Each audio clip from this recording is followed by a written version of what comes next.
Vou estar compartilhando com você hoje. Nós vamos estar falando sobre o perdão imerecido. E glória a Deus por isso, gente, porque nós não merecíamos a vida que nós vivemos e, na verdade, vivemos essa vida de perdão, né, que o Senhor nos proporciona todos os dias. Então, vou estar lendo aqui a carta de Paulo a Filemon, que diz assim: Paulo, prisioneiro de Cristo Jesus, e irmão de Timóteo, ao amado Filemon, nosso cooperador. A irmã Áfia e Arquipo, nosso companheiro de lutas, e a igreja que está em tua casa. Graça e paz a vós outros, da parte de Deus, nosso Pai, e do Senhor Jesus Cristo. Dou graças ao meu Deus, lembrando sempre de ti nas minhas orações, porque ouvi falar do amor e da fé que tens com o Senhor Jesus e para com todos os santos. Oro para que a comunicação da tua fé seja eficaz no conhecimento de todo o bem e que em nós apare em Cristo. Tive grande alegria e consolação no teu amor. Por ti, ó irmão, coração dos santos tem sido reanimado.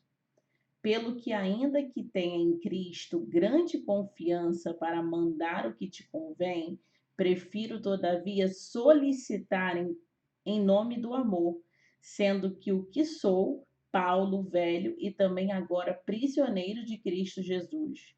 Peço-te pelo meu filho Onésimo, que gerei nas minhas prisões. Outrora ele foi inútil, mas agora a ti ele é muito útil. Mando de volta a ti, e ele que é o meu coração. Eu bem quisera conservá-lo comigo, para que por ti me servisse nas prisões do Evangelho.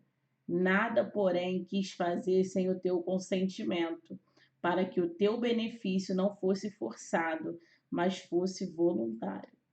Bem pode ser que ele tenha separado de ti por algum tempo, para que o retivesse para sempre.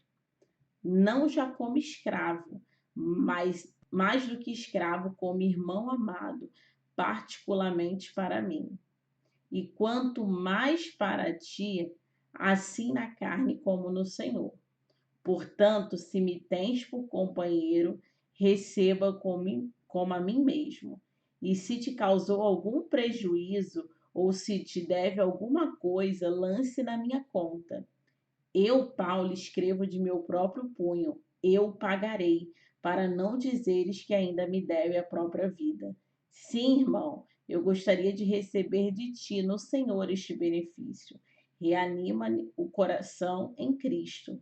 Escrevo-te confiando na tua obediência, sabendo que farás mais do que eu peço. Glória a Deus por essa palavra.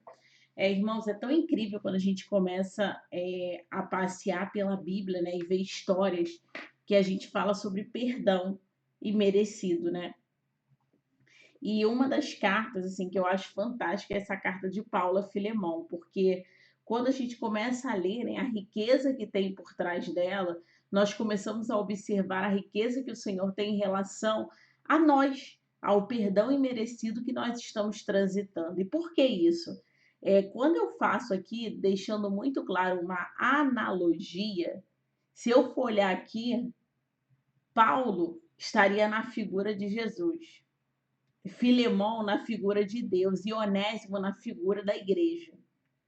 Se a gente for olhar aqui, Paulo ele já começa ali na intercessão, né, por Onésimo, falando que, olha, eu poderia até solicitar, eu poderia até te obrigar a fazer, mas eu não quero. Eu quero solicitar. E olha que coisa mais incrível que a Bíblia ela fala que Onésimo foi gerado na prisão. Lá no verso 10, ó, peço-te por meu filho Onésimo, que gerei nas minhas prisões. Gente, só é gerado na prisão. Prisão é um lugar o quê? De gente perdida. Assim como nós, outrora, antes de Jesus, nós éramos perdidos. E lá nós fomos gerados para que houvesse convencimento no nosso coração e nós pudéssemos, diante de Deus, nos apresentar. E aí, muitas vezes nós olhamos e o que que acontece com o nosso intelecto, o que que acontece com o nosso senso crítico? nós começamos a achar que algumas pessoas, ou nós mesmos, somos gerados em lugares tão impróprios, em lugares tão nada a ver, que como que pode Deus me usar? Como que pode Deus fazer? Porque nós estamos voltados para o nosso mérito próprio. Mas o Senhor, nessa manhã, Ele quer nos levar para um lugar onde todas as pessoas que são geradas em locais, como Onésimo foi na prisão, cada um aqui foi em um determinado lugar e Deus nos alcançou, nós possamos ter essa empatia para o nosso próximo, sabendo que o próximo ele vai ter a história dele com Deus. E às vezes a gente acha que Deus vai fazer na vida de todo mundo, mas que na nossa e dos nossos familiares Deus não vai fazer. E Deus está deixando aqui o primeiro ponto claro hoje nessa manhã, que ele foi gerado na prisão, um lugar de gente perdida assim como nós. E ele foi gerado lá e passou a ser alguém muito útil. O próprio Paulo ele diz aqui que ele agora já é alguém muito útil. E aí um ponto interessantíssimo que eu achei depois desse foi que a Bíblia deixa claro que ele pediu benefício. Gente, olha só, dicionário Aurélio, benefício, privilégio concedido a alguém, vantagem, auxílio, favor. Ele não merecia, mas ele recebeu um benefício. Então, nós precisamos ter isso muito claro, porque muitas vezes nós nos deixamos achar assim, não, não, Cláudia, olha só, eu não vou receber isso porque eu não mereço. Gente, é graça. Nós vivemos um evangelho da graça. Tudo aquilo que Deus nos convida a fazer é para que nós possamos crescer, porque ontem eu ouvi algo extremamente interessante que eu ouvi ontem na aula, né? Falando sobre essa questão do evangelho, porque nós precisamos entender de forma clara, mas muito clara, isso, essa tem que ser uma verdade do nosso coração, que o evangelho que nós vivemos, ele exige arrependimento e fé, mas ele não exige obediência. Como assim, Cláudia? Isso mesmo. Porque senão seria uma obediência burra, aquela obediência que você fala assim, faz, e você é obrigado a fazer. Na verdade, obediência, nós decidimos andar em obediência diariamente. Gente, nós vamos viver dias intensos ou não de obediência se nós nos colocarmos diante de Deus. Então, que nós possamos pensar isso, que o evangelho é isso, arrependimento e fé. Obediência eu escolho, porque eu vivo na graça. E aí, vamos lá.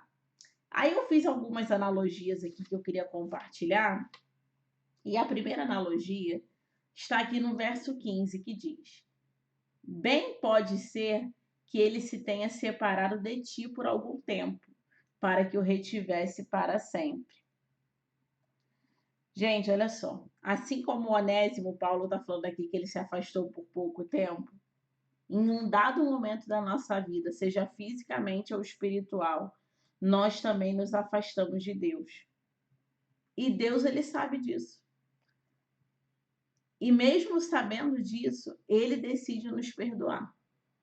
E aí tudo aquilo que nós fizemos, todas as inflações, tudo aquilo que nós, enfim, nos colocamos em lugares adversos, o Senhor está nos levando, está nos fazendo progredir em um local de perdão, onde nós vamos viver a graça dele do perdão, onde nós vamos sentir que nós estamos vivendo o perdão imerecido que Deus tem para nós.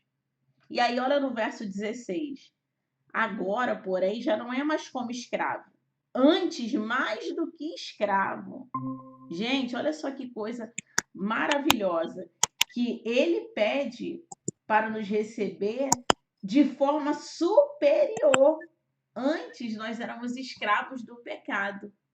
Hoje, nós somos filhos de Deus e nós temos que ter isso muito claro, que não é algo mérito, não é meritocracia minha nem sua, é o que? A graça e o favor imerecido de Deus, que fala assim, olha, eu conheço a Cláudia, eu conheço a Dani, eu conheço a Fabiola, eu conheço a Ângela, eu conheço o Fernando, mas eu escolho hoje que eles agora não são mais escravos, agora eles são filhos e ele nos coloca nessa posição de filhos. Então, glória a Deus por isso. E aí, vamos seguindo aqui no verso 17.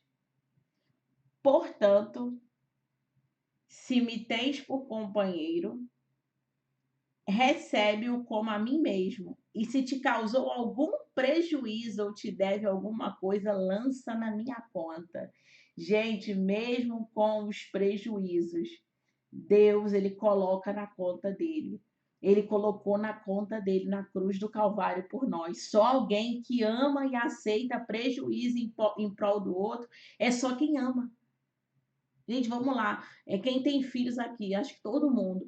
Como que funciona? Se o teu filho quebra alguma coisa que você gosta muito, a gente fica chateado, mas a gente aceita o prejuízo. Por quê? Porque nós amamos. E é assim que funciona.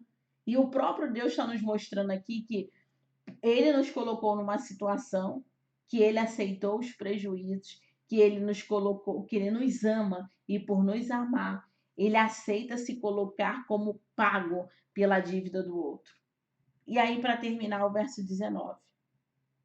Eu, Paulo, escrevo do meu próprio punho. Eu pagarei, para não dizer que ainda me deves a própria vida. Deus não deve nada para ninguém. E Deus também não vai nos dever. E nós precisamos ter isso muito claro. Ele não deve nada para ninguém. E glória a Deus por isso. Porque tudo aquilo, gente, que nós acharmos que estamos fazendo na força do nosso braço, que é as nossas capacidades, é o nosso intelecto, é aquilo que nós fazemos, é que vai responder, não vai rolar. Mas no momento que nós entendemos que se que nós demos prejuízo a alguém e esse alguém foi Deus e ele já pagou por isso, nós estamos recebendo o perdão imerecido. Ele começa a carta dizendo que ele poderia solicitar, né, em nome do amor.